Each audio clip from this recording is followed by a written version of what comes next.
Umewahi kujiuliza wakati fulani kwa nini watu hawakuchagui licha ya kwamba unaona kwa kiasi fulani ulistahili kupata nafasi, uliomba kazi wakakukataa, ama katika jambo lolote ulikataliwa.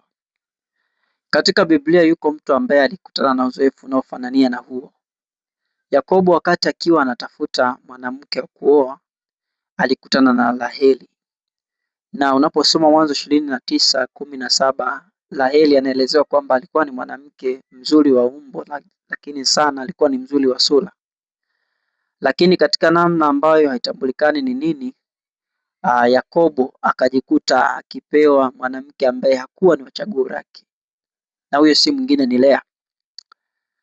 Licha ya kupewa Lea, lakini Yakobo halikuwa lengo lake la awali kuwa na Lea katika mahusiano, na akatamani kupata mwanamke wa ndoto zake, na Biblia inasema lazima kufanya kazi kwa miaka 7 mingine.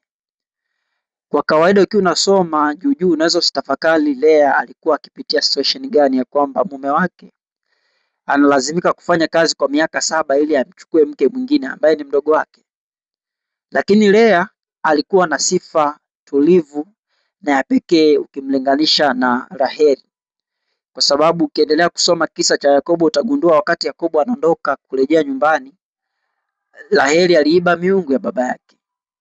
Lakini Lea anaonekana kuwa alikuwa ni mwanamke ambaye alikuwa akimcha Mungu walau kuliko dada yake Rachel. Licha ya jitihada zake kumsogeza karibu mume wake, jitihada zake zilionekana kutokuwa na matunda.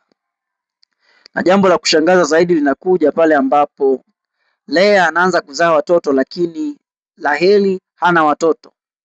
Lakini Biblia inasema kwamba bado upendo wa Yakobo kwa Lea haukuonekana, na badala yake aliendelea kumpenda Rachel ambaye hakuwa na watoto. Lakini baadaye alipokuja kupatikana Yusufu, Biblia inasema kwamba upendo wa Yakobo kwa Yusufu ulikuwa maradufu kuliko watoto wengine. Mara kadhaa alimpendelea, alimshonea kanzu, alimweka nyumbani, hakumruhusu kufanya kazi kama ilivyokuwa kwa watoto wengine. Baadaye Yusufu kaenda utumwani. Alipozaliwa Benjamini ambaye bado ni mtoto wa Rachel, upendo ule ambao aliendelea kutoa kwa Yusufu ukarejesha kwa Benjamini. Hawa watoto wengine 10 na kitu ambao walikuwa ni wa Lea hawakupata upendo huo. Na hapo ndipo nikajifunza jambo moja. Jitihada ambazo Lea anazifanya akifikiria labda kwa kuzaa mtoto basi ataonekana na kuonwa, lakini hakuna kinachotendeka. Lakini jambo la ajabu ni kwamba licha ya Yusufu Yakobo kuto kumzingatia Lea, kuto kumfanya kuwa wa samani